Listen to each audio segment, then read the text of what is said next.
This video is intended to help Math 3 students with example 8 in your note packet.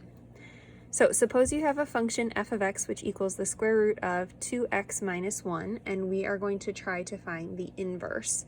So step 1 to finding the inverse is that you write y equals the function. So in this case, we're going to have y equals square root 2x minus 1. Step 2, you are going to solve for x. So you're going to get the x by itself on one side. So in this situation, to get rid of the square root, we square both sides.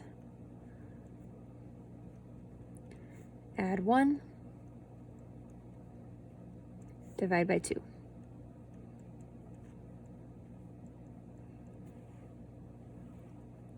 Step 3, you are going to swap the x and the y. So in this situation, we'll get x squared plus 1 divided by 2 equals y. In other words, our inverse function is x squared plus 1 divided by 2. One thing that we should talk about in this situation is the domain and the range of each of the functions. So let's start with f of x, the original function, square root 2x minus 1. The domain of this function, we'll notice that with the square root, we need to have the inside part, the 2x minus 1, needs to be greater than or equal to 0. So in this situation, x needs to be greater than or equal to 1/2. Thinking about this function as well, you will notice that we have a positive square root. So the range of this function is greater than or equal to 0. Our y values are going to be greater than or equal to 0. Thinking about the inverse function,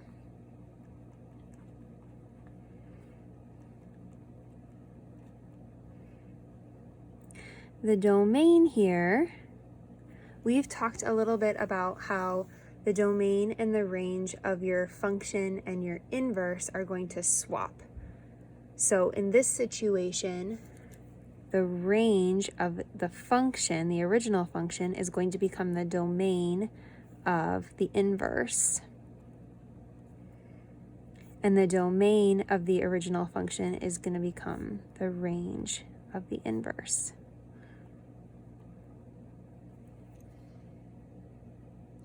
Now, from here, we can also check our work and make sure that this truly is the inverse function by composing the two functions. So if we take f of f inverse of x, we will get f of, here's the inverse that we found, x squared plus 1 divided by 2. So we're going to take x squared plus 1 divided by 2, plug that in everywhere we see an x in the original f function. So we will get square root 2 times x squared plus 1 divided by 2 minus 1. And then we're going to simplify. So this 2 and this 2 are going to cancel. We'll be left with square root x squared plus 1 minus 1. The plus 1 and the minus 1 cancel. And you're left with the square root of x squared, which is just x. We also should compose the functions in the reverse order. So f inverse of f of x. So we're going to take the f function and plug it into the inverse. So we're going to take f inverse of square root 2x minus 1. Everywhere you see an x here, we're going to plug in the f function. So we're going to get, instead of x squared, we're going to get square root 2x minus 1 squared plus 1 divided by 2. The square root and the squared are going to cancel each other out. We're going to get 2x minus 1 plus 1 over 2. The plus 1 and the minus 1 will cancel each other out. You'll be left with 2x over 2, or just x. When you compose a function and its inverse, you should always get x, no matter which order you compose them in. Let's look at another example, and let's try to find the inverse of the function 2x plus 3 divided by 1 minus 5x. So start by writing y equals, and then we need to solve for x. So if I multiply both sides by 1 minus 5x and distribute, I will get y minus 5xy equals 2x plus 3. We're trying to solve for x, so we should get all the terms with x's to one side of our equation and all the terms without x's to the other side of the equation. So I'm going to subtract our 3 over here, y minus 3, and add this term over to the other side. So equals 2x plus 5xy. Notice that both terms on the right-hand side now both have x's in them. Let's factor that out.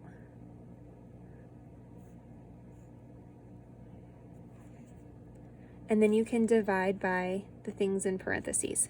So y minus 3 divided by 2 plus 5y equals x. Step 3, swap your x's and your y's.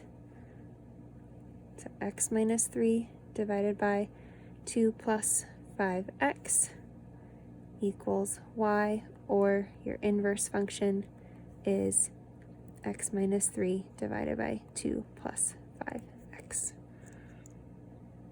To check this, we can compose our functions. F of f inverse. This is going to get messy because it has a fraction in there. We're taking f of this.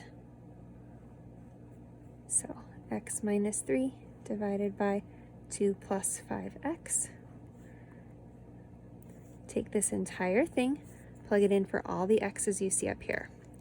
So 2 times x minus 3 over 2 plus 5x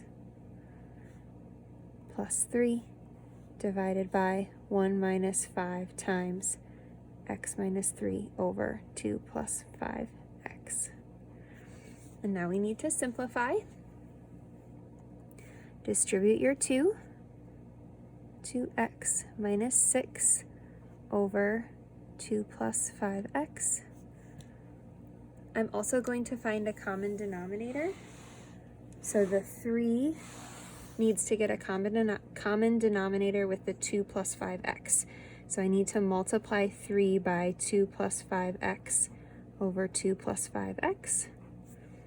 And we will get 6, 3 times 2 is 6, plus 3 times 5 is 15x over 2 plus 5x.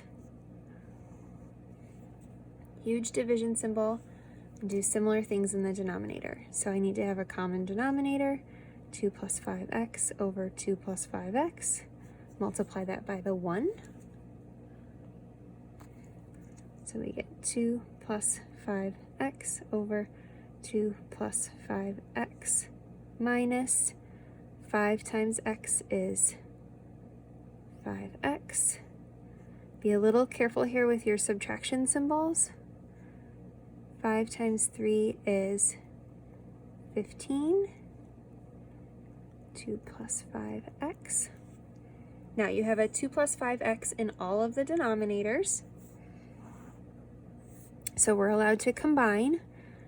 So we're going to get 2x minus 6 plus 6 plus 15x over 2 plus 5x divided by, we can combine these as well, 2 plus 5x minus 5x. Distribute this negative, so plus 15 divided by 2 plus 5x. Remember, when you have a fraction on top of a fraction, you can flip this and multiply. The 2 plus 5x's will cancel. You'll also notice that the -6 and the +6 will cancel.